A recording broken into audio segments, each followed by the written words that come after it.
Do you go on a lot of podcasts? Have you had a lot of interviews? I've done a number of them, yes. Does Nick he reaches out and tries to set things up for you and the other hosts on the show? Yes. Yes. Have you seen, has it helped with like audience and like growing your audience on Slaycation? I think that it does. I think it does. I think the back and forth has been helpful to both the podcasts because, you know, I try to, you know, encourage my audience to go check out stuff that, I'm on, my husband's on, our other co-host, you know, and at this point, every little bit helps. Every little bit helps. Just getting it out there. Your podcast, is it on like just multiple different platforms? I know I've listened to it on Spotify, but it's all over. Yes, it's on Spotify, it's on Apple, and anywhere you really get your podcasts, which, like, off the top of my head, I think Spotify and Apple, and we have a website. You could also get it there as well. Hmm. Do How you, about you? for me, YouTube, Spotify, Apple are like the big ones, but then there's other ones that the RSS feed gets pinged out to, like Right, right. Deezer, TuneIn, a few others that I forget off the top of my head. Yeah. It's kind of crazy how much work this is. Yeah. I mean, it's a lot of work. It is a lot of work. Do you notice, like comparatively, Spotify, Apple, do you get more viewers or listeners on one or the other? I find that we do better on Spotify. It's, yeah, it just seems to have worked out that way, Hmm. you That's know? cool. Yeah. I mean, Apple is really like its own thing. I don't, but a lot of people go there too. But Hmm. I find that we're, I feel like we're more receptive on Spotify. Hmm. That's really cool. Kim, I'm going to give you a proper introduction really quick for everybody out there listening. My name is Chris. This is Chee-Tash, and today I'm joined by Kim Davis, one of the hosts of the True Crime podcast Slaycation. Kim, how are you doing today? I'm good, Chris. How are you? I'm good.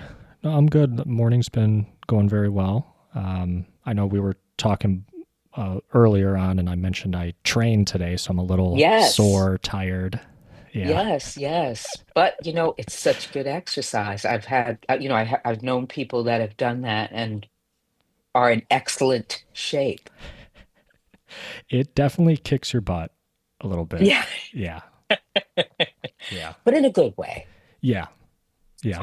It does. You know, when we were scheduling this, and I know we were talking, it's so important when scheduling these, like to get the time zone right. And Oh, you are so right. I yeah. I I actually had a situation too where I was doing a show in New Zealand, in New Zealand, and our times were completely. So yes, yes, we are. I think I mean, it's daylight savings now, but I think it's Eastern Standard Time um, Nice. for us, New York. Where are you? Oh, okay. I'm in Michigan. Well, that's the same, Yeah. right? Hmm. My kid is in school in Ohio, so that's not too far, Oh, yeah. and Yeah. no major. It's not like California Hmm. or, you know. So my a good friend of mine just moved to Michigan. So I'm like, oh, I have to get there to visit her. I'm in the Metro Detroit area. Yeah. Very close. Yeah, she's in Ann Arbor. Oh, Um, nice. yeah, Oh, that's cool. her husband is from Detroit. So yeah, Oh, very cool. Very cool. And were you like born and raised in New York? yeah. It's Oh, really interesting, Chris. I was born in the Bronx, was raised there until about 11, 12, and then we moved to Brooklyn, and I've been there ever since. And the interesting thing about that is, well, I don't know if you've ever been to New York City with the boroughs and all of that. It's so uniquely its own thing that I think that had I not been born and raised here, I would hate it if I had come from anywhere else. Just because, but because it's really all I know. I've never really been open to moving away, but it's not, it's great. Don't get me wrong. There are great things about it, but it is, it can be seen as an assault on all senses at times.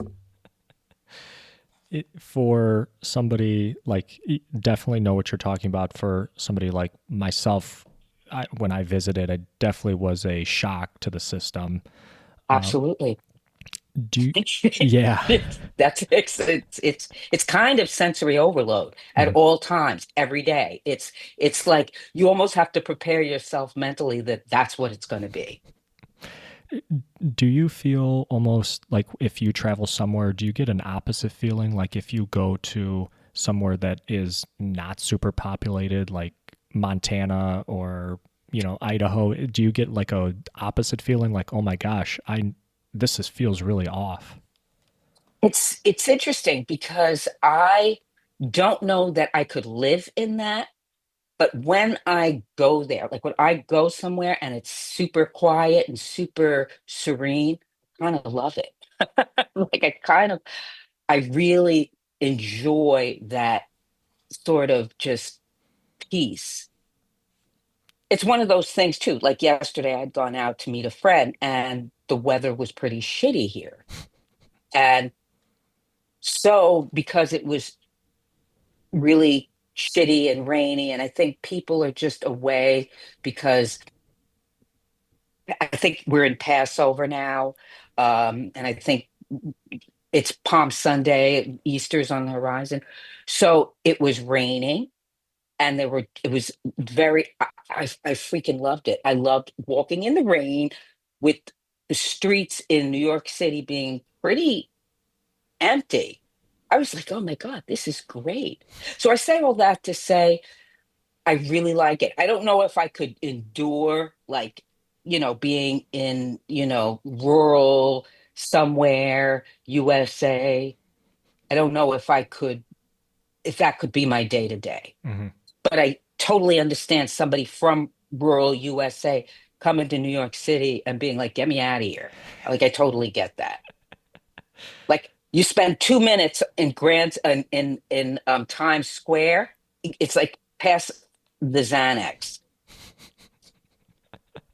I know that feeling. Yeah. Your husband is also originally from New York as well? Well, he was born in Brooklyn, but he was raised in a suburb of New Jersey. And so his, of course, childhood, the way he was raised was very different than ours because suburban living is a very different animal. Um, so he was raised very different in that respect, just like our daughter who grew up in the city was raised, you know, different than her cousins who grew up in suburb Jersey. There are just certain things that are more pressing when you're like driving. Like everybody's driving and by the time you're able to get your permit, you know, whereas mostly when you're, like I didn't get my license until I was 20. And, you know, my husband had his license the second he was able to. Nice. Now, with the show itself, who came up with the idea for the show, or was that kind of a combined effort? Oh no, I gotta give full credit to my husband, Adam. And that came about. So my husband is a writer producer, like, really a writer to his core, but he's sort of reinvented himself as a writer producer. And what that really means is coming up with ideas. coming up with ideas, coming up with ideas. So he's always had like ideas. And Slaycation came up, it originally for him, it was an idea for a TV show. Now the thing is that that was and might I say the only reason that that was even his frame of reference is because I'm a big and have always been a big consumer of true crime stuff. So it's not something he sought out, but it was something that he was peripherally engaging with because I did, fiendishly, I might add. And one thing that I always say, and you'll hear me say it across the board, and everywhere I go when I talk about the show, is I am so true crime has always been something that's fascinated me. Always. It's always been something that I've sought out, something that I've consumed like way back before. I'm gonna date myself so hard here, but before DNA was being connected to people and they were being like before Gary Ridgway was identified as the Green River Killer. Like that's how far, you know. And so, 30 years ago when my husband and I first met and began, started dating, he had come to my house and he had noted immediately that on my bookshelf were just all these books about true crime, serial killers, that that kind of stuff. So it just so happened that he just happened to say to me one day, or we just started talking about it because he'll, talk about ideas and we'll sort of, you know, powwow. And he had happened to ask me, or not even ask me, but just talk about like, well, is there, I have this idea and I'm thinking, you know, um, deaths, mysterious deaths, disappearances, murders while on vacation. Is I mean, is there enough of that? And I was like, oh yeah, well, and then I just started counting off the ones that I knew off the top of my head. And he was like, "Oh," he would say like, "Oh, we should do a podcast. We should do that as a podcast." And I was like, "Yeah, no, no, I don't." But here we are doing that as a podcast, and it is been quite a ride. There are so many crazy stories out there that you know even sometimes and it takes a lot to shock me that I'm like, wow, that's really crazy. What do you think about the medium that you consume true crime in? Like maybe if we were talking about years and years ago, you would read things like newspapers or books, and Yeah. then you transition a little bit into television shows or movies, and then the internet and social media and podcasts now. Do you think has the medium in which you consume a true crime story, does it make a difference when you're learning about a case? It's interesting because I find that there's always something to be gleaned from all the media that you can consume. Even when I'm researching, I will look at documentaries, I will look at YouTube videos, I will read books if I have the time. I will comb through court documents, I will comb through news articles. And there's just, you know, always pieces of information that help tie the story together by, sort of going through all of that. It's another way just to sort of corroborate and information to make sure that it's all the same. How is that research process? Does it take you quite a while to get prepared for a show? It does only because I'm insane. In other words, I could literally take a month to research a case, but that's crazy because you know, as somebody that's not a investigative journalist, it's not necessary for me to do all that. But I can't help myself. Like I find myself when I'm researching just going down all these different rabbit holes because it's interesting to me. It's fascinating to me, you know. Um, but the research of it is very consuming for me because I want to get the story right. I want to make sure that I know what I'm talking about. I want to make sure that if I'm asked a question by my husband who doesn't know the case when we're recording, that I'm able to answer it and answer it correctly. So, and a lot of times you'll come upon like articles that have conflicting information or information that is off, you know, the birth date or the, location or any of these things. So then it becomes, well, how do I corroborate this? How do I determine which is the fact and which is an error, you know? So it can be a lot.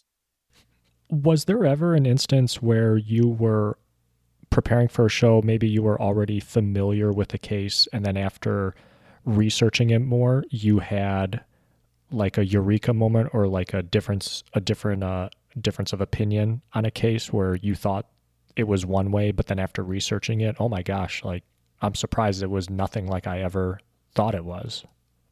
That's a really good question.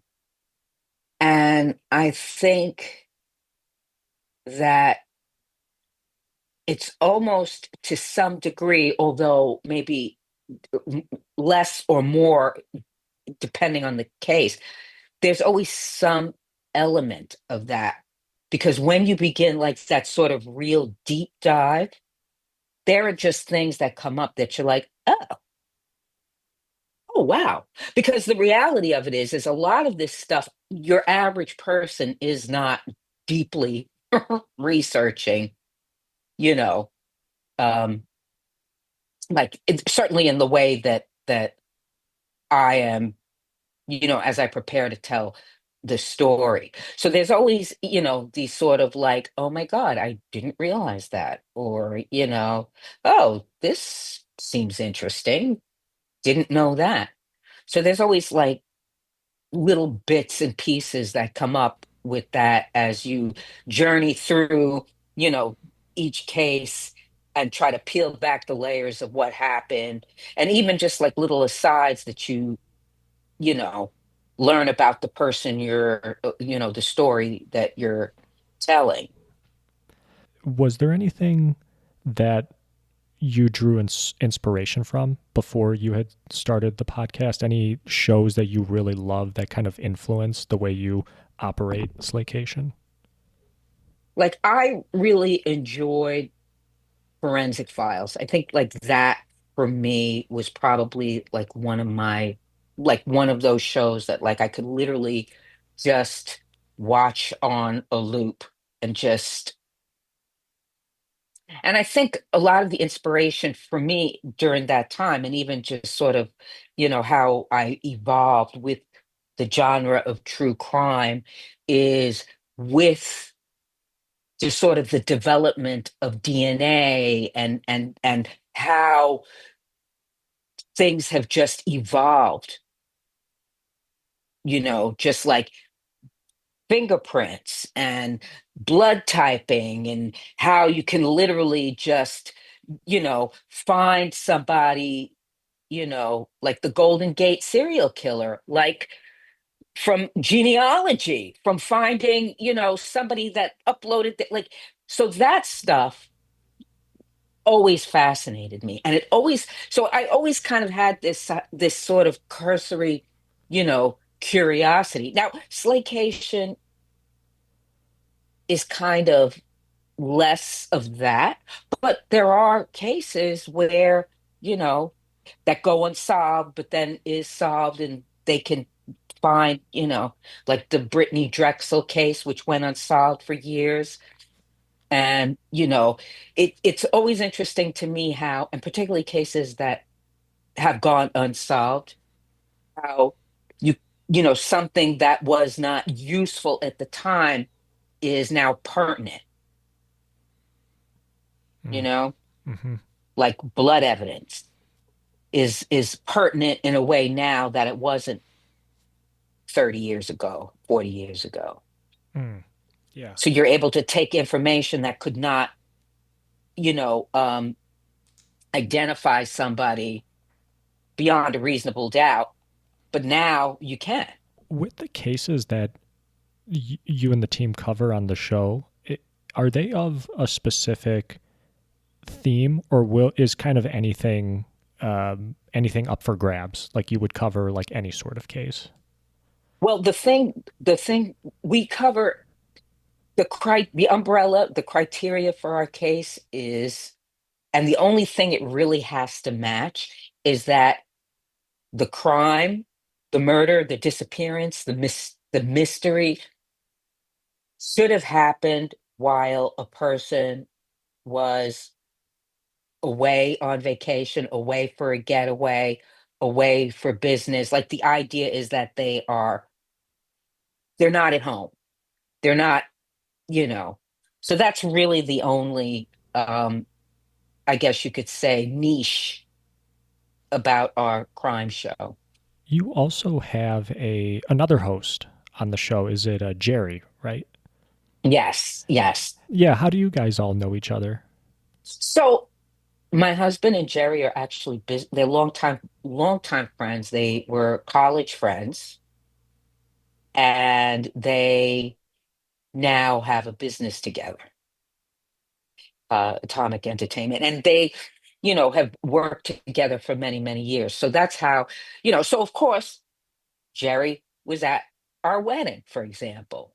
And, we were, when he got married, we were supporting him and, his husband when they got married.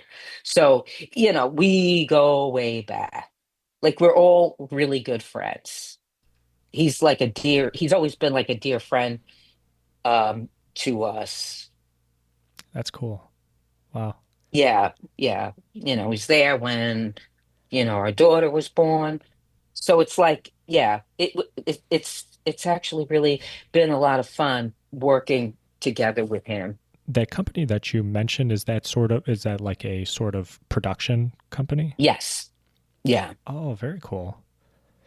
Yeah. Have they had anything recently that they've been working on or trying to greenlight? Well, that's always the that's always the goal, isn't it? But they've had, they've done shows. Um,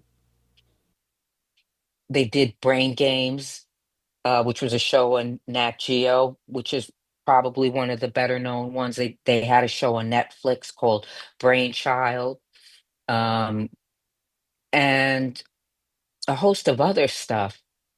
Uh, then they switched to podcasting, which was kind of a deviation from their original.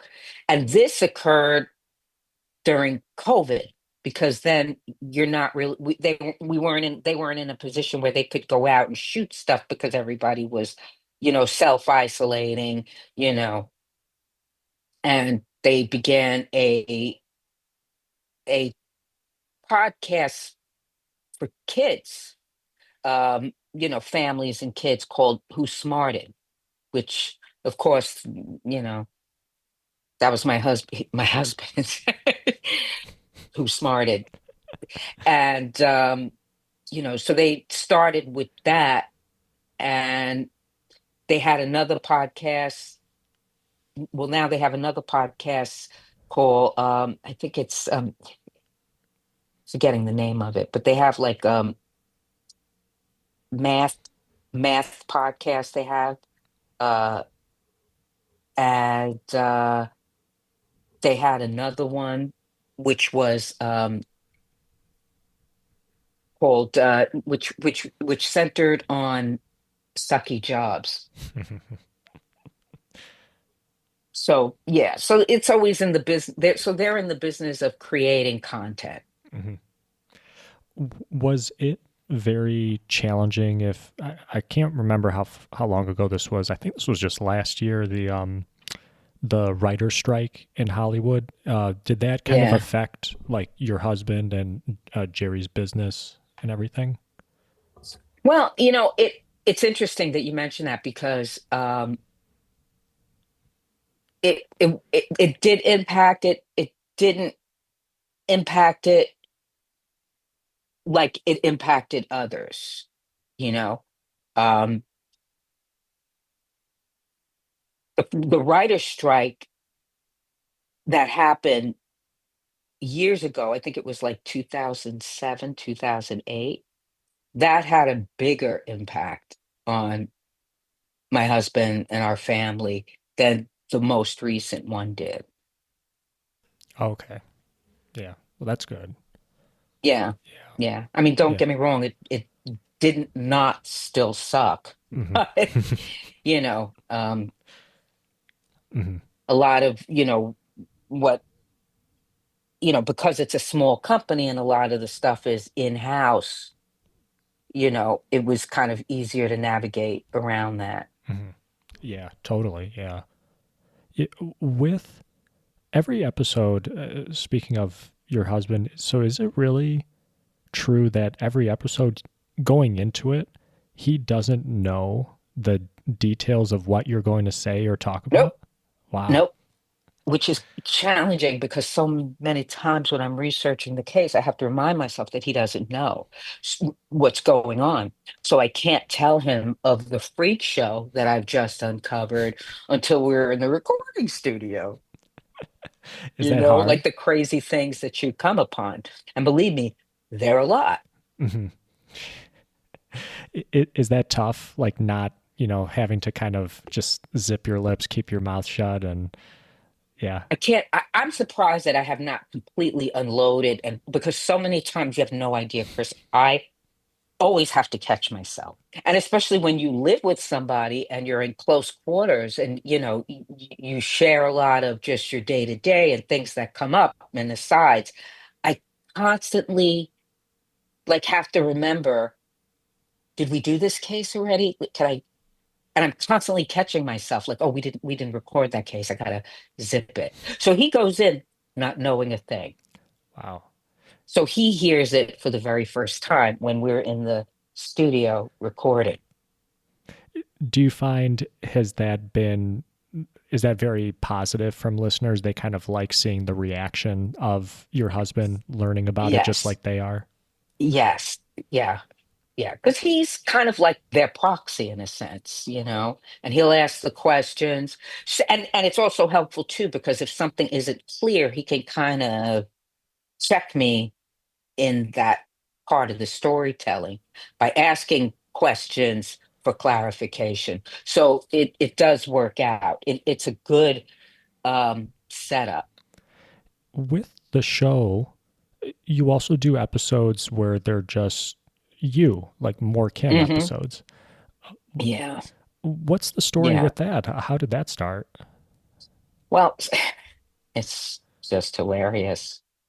So the title "More Kim" came out. It was a review, a bad review that was read on the show, and the person was like, "Oh, love the show, but less Kim." And of course, my reaction is, "Fuck you, more Kim."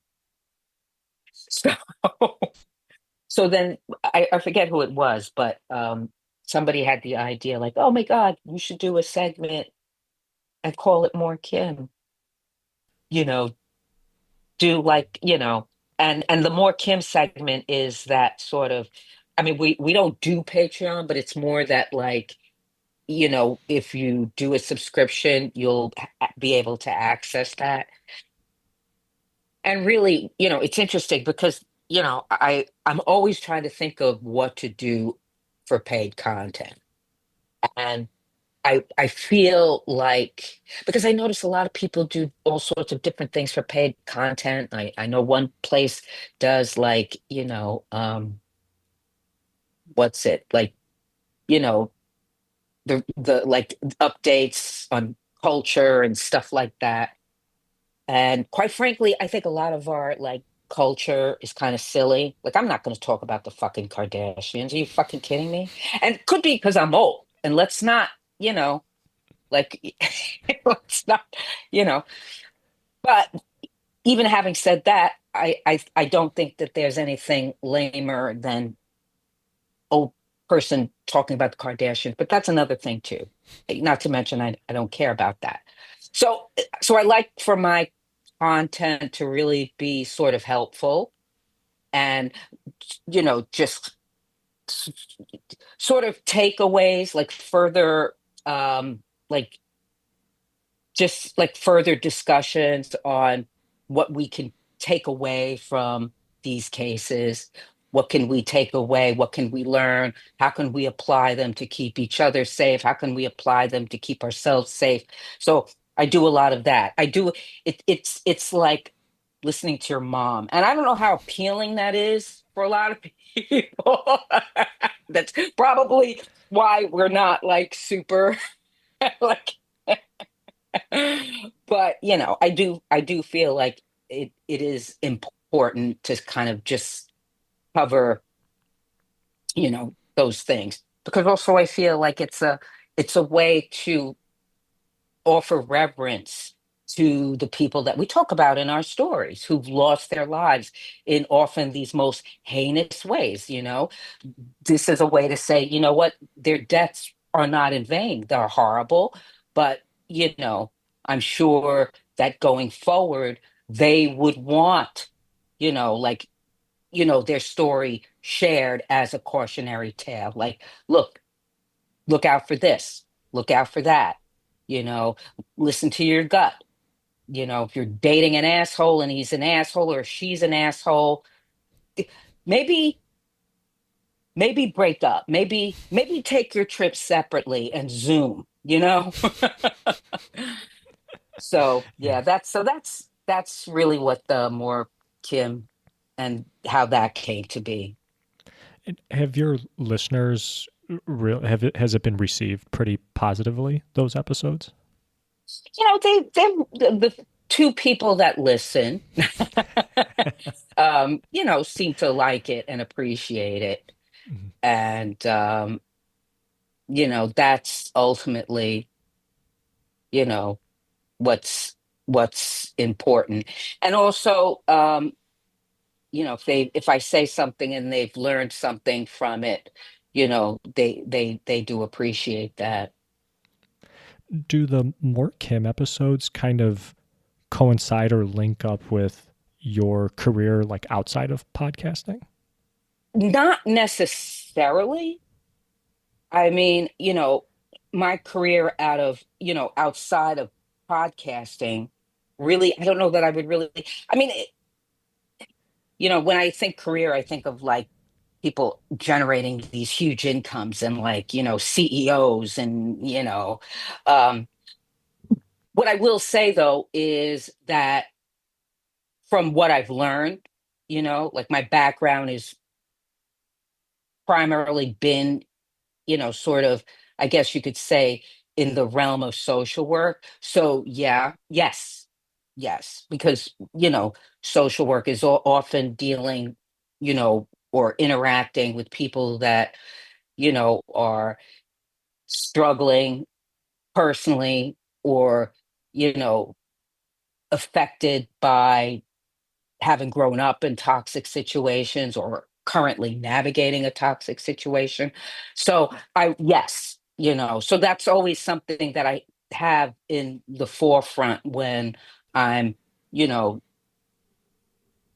talking in my segment or even, talking about like cases that we've done or even cases that have come up, like the case of this young woman who went on spring break, uh, a pre-med student from the University of Pittsburgh who, went to the Dominican Republic for spring break and disappeared. Authorities, suspected it was a drowning, but they did hold the person she was last seen with.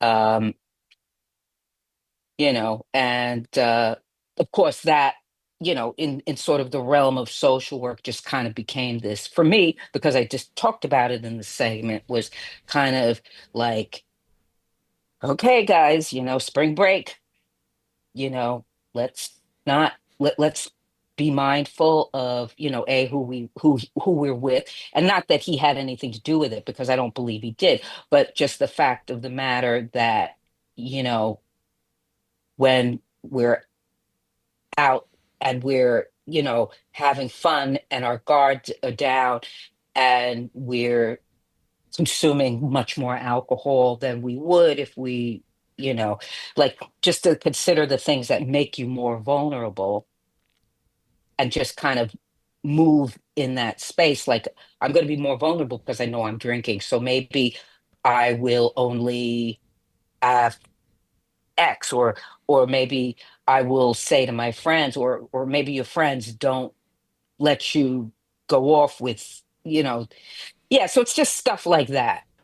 With all the episodes that you've done, has there been one case that has still kind of stuck in your mind that you still are just baffled by? Like, how did this happen? Or you just have no clue what has happened, even with all your research? Is there a case that sticks out like that? Yeah, there is actually. And I will tell you, it is the case of Joel, Joel Guy Jr. And I don't know if you've ever heard of this, but it was a Slaycation episode we did. He went home for Thanksgiving and he murdered his parents. Like, but but it wasn't even like he just murdered them. It was like he murdered them. He chopped them up. He put them in vats of acid. He had his mother's head boiling on the stove downstairs. And that's crazy. Like, you go, oh my God, that's crazy. The thing that kind of had me sort of gobsmacked about it was, usually in cases like that, you will come across like these things that are like, oh yeah, well, like horrible abuse, horrendous abuse, horrible neglect, just across the board. But in this case, his parents were extremely loving. His you know his mom doted on him. His parents were It was the second marriage for the dad, first marriage for the mom. The dad had three biological children, so he had three half sisters. And it was very interesting because I thought this was interesting too, that the three daughters, like, loved their stepmother, like, loved her, like you could easily forget when hearing them speak that she was their stepmother. And when they went to speak at the impact,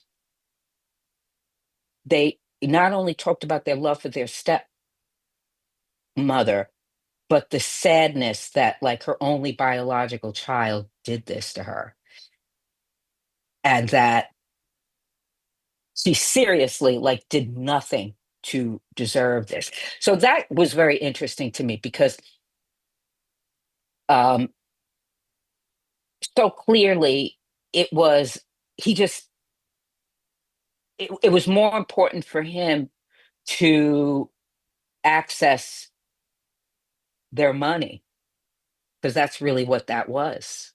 Like, it was just, you know. And another thing that was interesting about this case too was the fact that he was like 28 years old. He His parents were still, like, bankrolling his, like, they were paying for his college tuition. He was living in Louisiana. They were paying for his rent. They were paying for his car insurance, like, all that stuff. And then what happened was they had come to a point where they were getting ready to retire, and they were like, yeah, you're gonna have to now figure this out. So then it was interesting to me that, like, he never obtained he never obtained a bachelor's degree. He didn't get his undergraduate degree all these years that they're, you know, so in my mind, it's completely reasonable that there came a time, although it might would have probably been better if it was much sooner. But, you know, but all this time they were supporting him, they was helping him, and there was just never, there wasn't like anything to say, here's where the disconnect came. Here is the fracture of that relationship that, and not that there's ever an excuse to do that to somebody or anybody, a stranger, a family, much less a family member, or much less a stranger, rather. But it just, you know, like, was he a weird guy? Yeah, but there's a lot of weird people that don't slaughter and dismember and boil their mom's heads. I've never heard about this. Yeah, I'm telling you, listen to that episode, Google it, Joel guide you. It's just, and even his affect sitting in the courtroom, how is somebody like that made? And there was nothing to indicate that anybody in his family thought he could be capable of this. Like, that to me blows my mind. Was this recent or was this a while ago?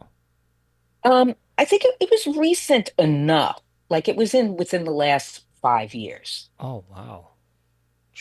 Jeez. I know, isn't that crazy? Yeah. Like, so it's like, you meet somebody and then, and just to, like, they could just one day decide, I'm going to just, like, that's essentially what that was. I mean, yeah, it seemed that he struggled, you know, he was needing like all this support from his, look, I have a kid in college now, okay, and I'm helping her, and the idea is you are graduating and then you like, I'm helping you. We're not taking over your life outside of, we're but apparently he struggled, and people struggle, but there was nothing that would have, from the research that I did, there was nothing that would have said this is a dangerous person, right? That was Yeah. crazy. That was the case. So every time,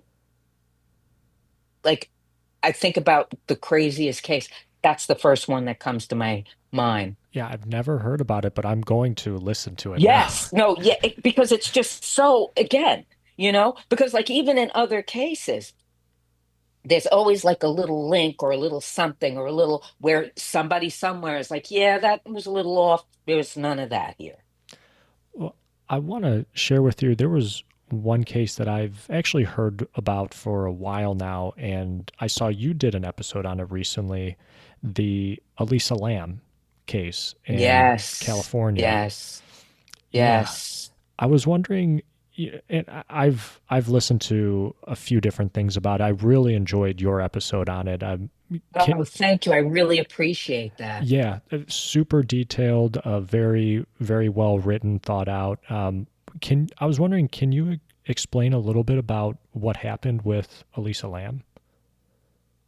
Well, Lisa Lamb was a young university student. She was a Canadian. Her family um, emigrated from Hong Kong to Canada.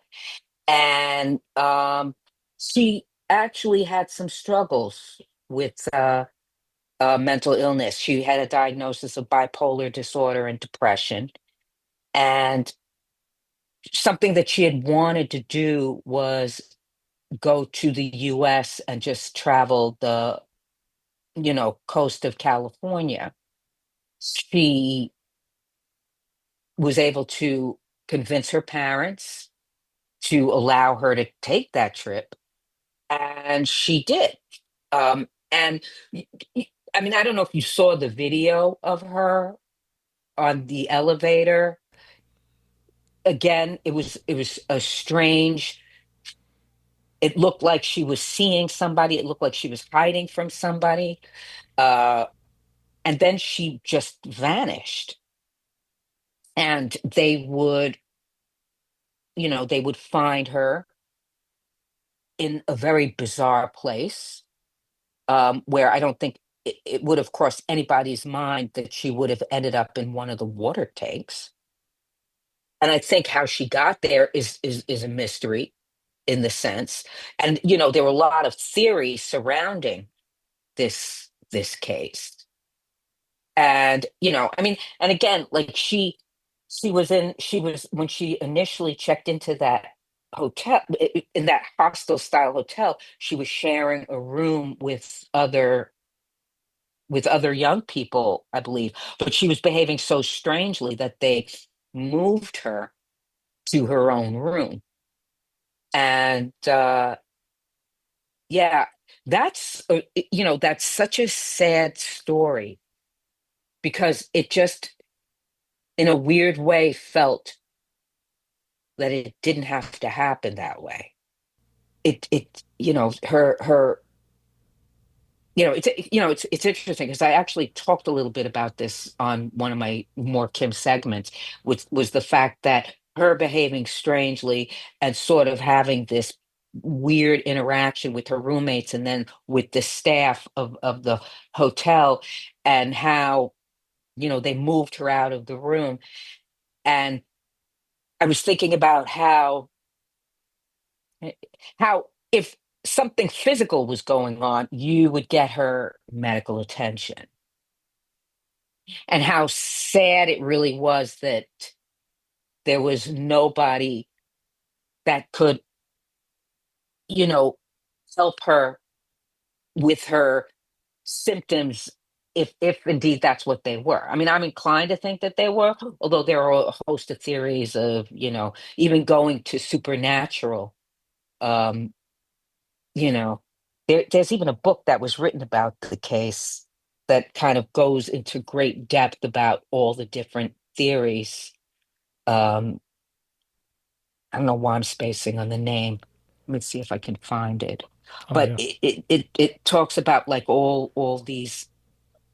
Gone at Midnight. Yeah, that's what I thought it was. Gone at Midnight, the tragic true story behind the unsolved internet sensation by Jake Anderson. Um, Hmm. Wow. so he covers a lot of that stuff too, and a lot of theories, you know, that aren't based on anything but speculation, but is interesting nonetheless. Hmm. I'm gonna have to check out that book. I've never heard of it. Yes, yes. No, I figured you would appreciate, because I was like, oh wow, there's a book. Hmm. Um, I actually took it out at the library too, so I'm gonna. Oh wow. But yeah, I mean, so that case is very interesting. It's always garnered like lots of attention.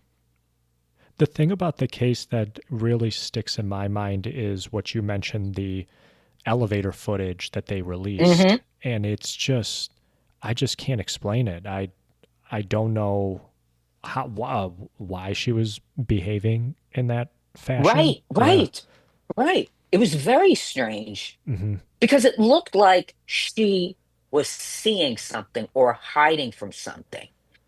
But there's also a theory that she was doing the Korean, which we talked about on the show. Hmm. It's interesting because a lot of these cases too, you know, and part of the issue of the research too is that there's all these different rabbit holes that you end up sort of going down.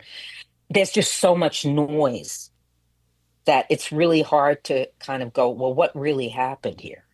What actually happened? Hmm. Because what we do know is, we know that she was on that elevator. We know that that's her.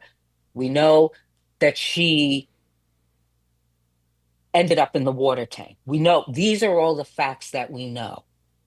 What we don't know is how she got there. Hmm. Yeah. That's the mystery. Yeah. Yeah. So there's Yeah. all this speculation surrounding that, Hmm. you know? I mean, you know, I don't know that what I like my theory, and I don't know that it's so much a theory, but I speculate that it was a mental health episode. And The reason that I say that is because if you've interacted or have dealt or have any knowledge of mental illness, you know that it's an insidious cross to bear for anybody that has to deal with it themselves, or deal with a loved one or a family member. Okay. And mental health issues, it can be as simple as an adjusted an adjustment with an antidepressant for depression, to navigating and being treated for hearing voices and hallucinations, you know. And my mother was actually a psychiatric nurse who worked in state hospitals, city hospitals, and I would hear stories about people that were very mentally ill, dealing with really problematic symptoms, you know. And um the other interesting thing too is a friend of my daughter's, a really, somebody she went to elementary school with. And I remember that this friend of hers, that the mom, right, it was clear that the mom she was not a well woman. She struggled. All right. And the interesting thing about, like, people that struggle acutely in that way with mental illness may not always recognize that that's what's going on. I have another friend who is dealing with a family member that is very dealing with illness, but doesn't think that that's what's happening, and thinks people are out to get her, people are out to hurt her. So it's a lot. It's a lot to really have to navigate, especially if it's not something that you are familiar with, or dealing with in, personally. But this friend of my daughter's, her mom struggled, and there came a certain point where her mom committed suicide, right? And no, and I knew her mother. And the thing that was interesting about her mother was, her mother did not appear to be a person that was depressed, or like, I don't want to live anymore. But what she did seem to me was somebody that could have a hallucination, or could have a certain altered understanding of her reality, and as a result lose her life that way. And I wonder if that's what happened with Lisa Lamb, because I believe that that's what happened with the parent of my daughter's friend. Wow. Yeah, that's really sad to hear. I'm really sorry about that Yeah, happened. Yeah. yeah. No, I mean, and it's sad, because mental illness is just, it's very neglected. Like, it's and for a host of reasons, the care, the attention is not available in the way it should be. Mm.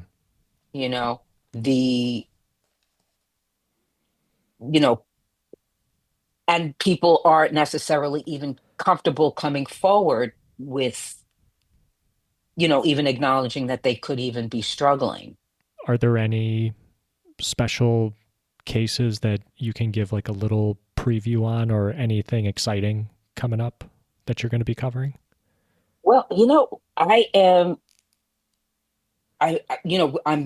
actually, right now we're going to get ready to, there's a case that I was always very fascinated with.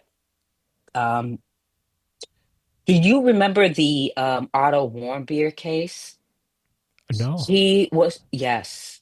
So he was the young man that, well, and the real edited version of this is, he was the young man, was a college student who was on break, decided to take a trip to North Korea.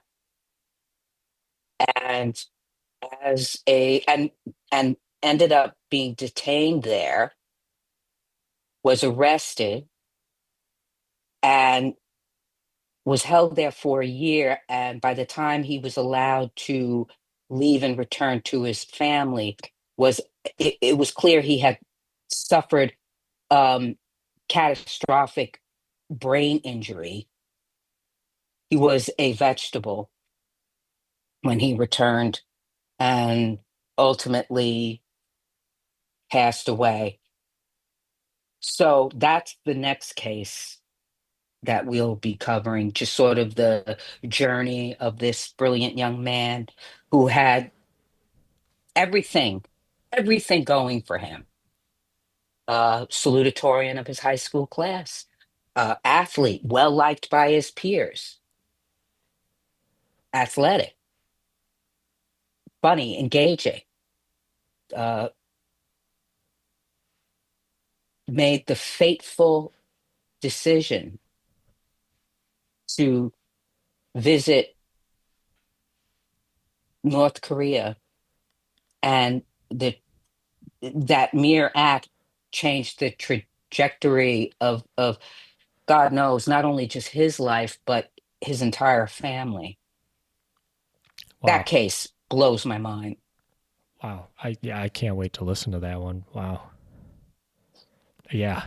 Right? Just Wow. Well, we got to be careful out here in these streets, Chris. yeah, We got to be careful in these streets. that's so true. No, you're right. No, that's so true. Kim, thank you so much for Thank you coming for on. having me. It Yeah. was a lot of fun. Yeah. No, this was really great. I really enjoyed the show. One last Thank you thing. so much. Oh yeah, yeah. No, the show's really well done. Hope everybody can go out and check it out. I'll include a link to the show in the description of this episode. And are Thank there you so much. absolutely are there any other ways for people to connect with you? Is the show, or are you on social media at all? Yes. As a matter of fact, we have a Facebook page called Slaycation. And if you want to be a part of our exclusive group, come on over and join us. Chris, you should join us. We have a Slaycators Only, which is a private group. We also have Instagram, which is our handle is Slaycation WTF. You heard that right. Slaycation WTF, it's one word. And we have a website too, which is slaycation.wtf. That's our website. We I I also am a fiendish crafter. So I actually fiendishly knit and crochet. So, and I have a Instagram page that kind of just features all that stuff, and called That Girl Knits. So, if you need creative ideas, you can go there as well. Wow, very cool. I will definitely include the links to these also in the description as well. And definitely everybody out there, go check it out. Kim, thank you again. This was really Thank fun. you, Chris. Thank you again. It was a lot of fun. Yeah, it was great to get to know you and learn a little more about the show, about yourself, your family. Um, and for everybody else out there, thank you very much for listening. My name is Chris. This has been Chee-Tash. Take care, everybody.